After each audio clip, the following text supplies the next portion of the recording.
door de heer Waldo Jameson en de groep van ex-militairen wordt er een nachtwaken gehouden hier bij het monument aan de Gravenbergstraat.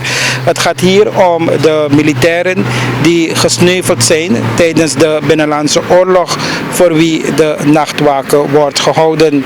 Voor dinsdag zijn er andere activiteiten gepland, waaronder de indiening van een petitie bij de voorzitter van het parlement, Marinus B.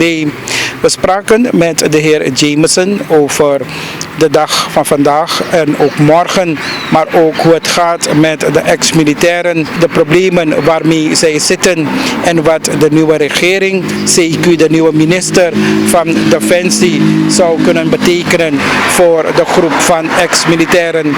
Raj Mahango legde de volgende beelden vast. We gaan een nachtwaken houden ter nagedachtenis van de gesneuvelde militairen tijdens de Binnenlandse Oorlog.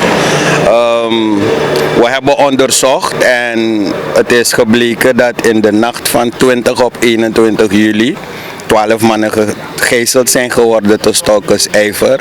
En in de vroege ochtend hebben ze dan Post Albina beschoten, waarbij 2 mensen van de Jungle Commando zijn overleden. En zo is de Binnenlandse Oorlog dan begonnen. En daarom zijn we hier om dan een nachtwaken te houden. En dan morgen hebben we de formele activiteiten. En wie is er dan allemaal, wie zal er dan bij de nachtwaken aanwezig zijn? Het zijn ex-militairen merendeels, mannen die gestreden hebben tijdens de Binnenlandse Oorlog bij het uitoefenen van hun taak als militair. En u zegt morgen, dinsdag, worden de andere activiteiten voortgezet ter nagedachtenis van deze dag. Wat zijn de andere activiteiten? Na vandaag gaan we morgen rond 9:30 gaan we, wanneer de groep een beetje aangedikt is, gaan we een toespraak houden met de mensen. Ze een beetje tekst en uitleg geven wat de bedoeling is van de dag van morgen. En dan, wanneer we dat hebben gedaan, dan gaan we rond 11 uur vertrekken richting assemblee. Om daar de assembleevoorzitter een petitie te overhandigen. Niet uit protest, maar alleen om aandacht te vragen van de punten die nog niet gerealiseerd zijn, om aandacht te vragen dat ze het alvast meenemen naar de eerstkomende begroting die straks op 1 oktober wordt ingediend vanuit de regering. Wat heeft de regering Bouterse adien wel kunnen bewerkstelligen, heer Jameson, voor de ex-militairen de afgelopen jaren? Het is een vraag dat we niet helemaal gaan kunnen antwoorden, omdat er niet veel in die periode gerealiseerd is als zodanig. Er zijn wat aandachtspunten geweest, maar de hoofdnoodzakelijke dingen zijn niet gerealiseerd geworden, zoals het hebben van een perceel, het hebben van een huis, toch, wat met een dak boven het hoofd. Dan is het dan billijk voor elke individu om zaken te kunnen doen. Als je een perceel hebt, kan je het bijvoorbeeld naar een bank brengen met je stukken. En dan kan je daar een hypotheek nemen om dan verder zaken te doen. Als je geen perceel hebt, kan je ook je huis bijvoorbeeld een onderpand geven aan de bank om een geldsbedrag op te nemen. En dan kan je daarmee zaken gaan doen. Maar als je die 2 dingen niet hebt, en je hebt ook geen goede baan, dan lukt het niet om zaken te doen met de bank. Dan sta je gewoon open en bloot voor de wijde wereld. Dus die hoofdzakelijke dingen zijn niet gerealiseerd geworden. Dus wat zou deze regering en de nieuwe minister van Defensie kunnen betekenen voor de ex-militairen? We gaan gewoon aandacht vragen, toch? Om alvast gaan we de zaken die niet helemaal gerealiseerd zijn, gaan we voorleggen. Toch? En wanneer we de zaken hebben voorgelegd, dan gaan we puntsgewijs aangeven wat de noden zijn waarmee de ex-militairen geconfronteerd raken. We hebben onderzocht en we hebben wetsproducten kunnen vinden die in het verleden niet meegenomen zijn in besluitvormingen van overheden. Toch? Het zijn opeenvolgende regeringen die de besluitvormingen van hun, de ex-militairen of althans de militairen die gestreden hebben in de Binnenlandse Oorlog, niet hebben meegenomen. Dus die zaken gaan we morgen voorleggen aan de assemblee. En waarom de assemblee? Omdat de assemblee het orgaan is die de regering moet controleren. En de assemblee kan de president, de regering in hoofdlijnen adviseren. Zeg van kijk, de ex-militairen zijn bij ons geweest. Ze hebben dit en dit voor ons op papier gezet. Ze hebben zaken aangegeven dat niet helemaal gerealiseerd is of helemaal niet gerealiseerd heeft. En ze kunnen de regering aanspreken, zeggen van pak deze dingen op, zodat de mensen een goede voorbereiding kunnen hebben naar een eventuele gemoedsrust, dat ze zaken kunnen oppakken om verandering voor zichzelf te brengen en natuurlijk de regering ondersteunen in hun gang naar het ontwikkelen van ons geliefd Suriname. Ja. Maar jullie zijn wel hoopvol gestemd. Nou kijk, we zijn neutraal wat dat betreft, maar omdat je met elke regering die komt, moet je dan rekening houden, zeg van je moet met elke regering aan tafel kunnen zitten, dus je gaat natuurlijk hoopvol gestemd zijn, maar vooralsnog is het dat we de zaken gaan voorleggen. En wanneer we de zaken hebben voorgelegd, dan ligt het nou bij de assemblee hoe zij de zaken gaan verwerken om richting de regering op te sturen. Dus we kijken daar naar uit. Laat ons zeggen, we zijn toch hoopvol gestemd in die zin van als onze punten die we gaan voorleggen steekhoudend zijn voor hun, er goede argumenten zijn waar ze aan kunnen vasthouden, wettelijk gezien, dan menen we en we zijn ervan overtuigd dat wanneer we de zaken voorleggen, puntsgewijs aan wetten zijn verbonden, dan denk ik dat het realistisch genoeg gaat zijn dat ze de zaken gaan oppakken en voor ons de nodige voorzieningen gaan treffen om te komen tot realisatie van de doelen die wij ons gesteld hebben. Hoe groot is de groep aan ex-militairen, heer Jameson? De groep is in feite veel groter dan we denken. Want we hebben een hele groep die zich nog niet geregistreerd heeft of die zich niet bij ons heeft gemeld. Maar overal zeggen we, de mensen die nu in beeld zijn, hebben we ongeveer 1300 tot 1400 man die geregistreerd staan bij de stichting. Dus die mensen hebben we sowieso in kaart kunnen brengen. En we weten nu na een goede onderzoek, veldonderzoek, huis-aan-huis-onderzoek. En dan weten we precies nu wat de pijnpunten zijn en wat voor noden die mannen hebben.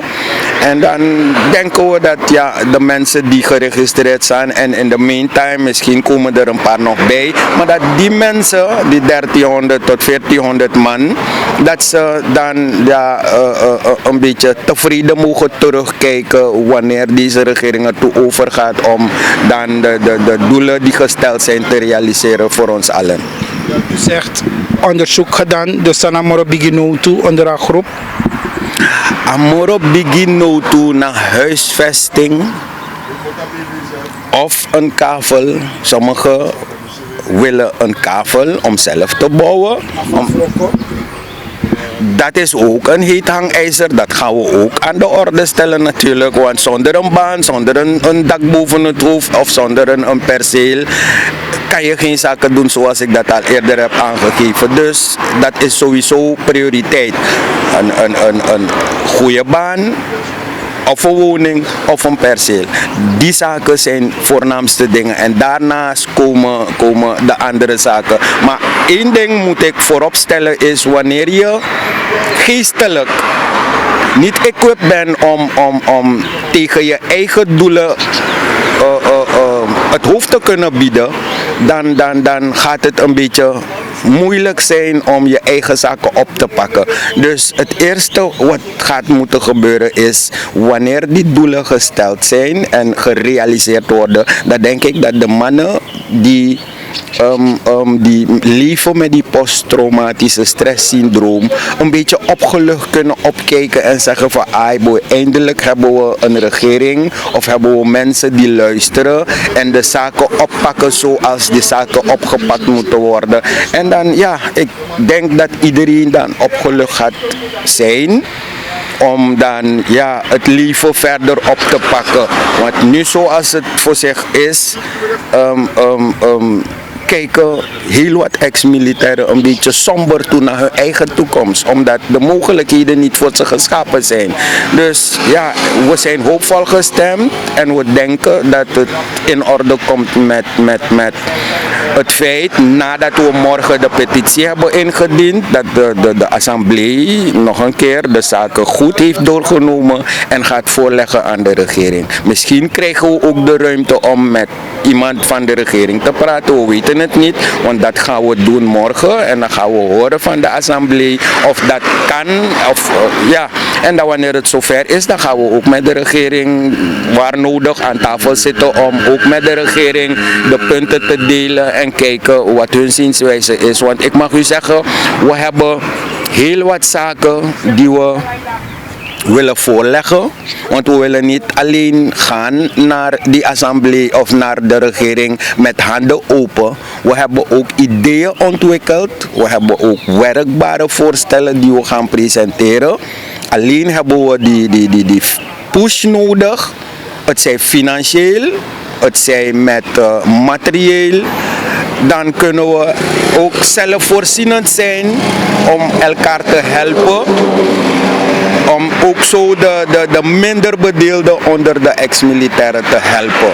Het zijn, zoals men het zegt, populair, de bredere schouders die gaan moeten bijdragen. En er zijn genoeg ex-militairen die werken.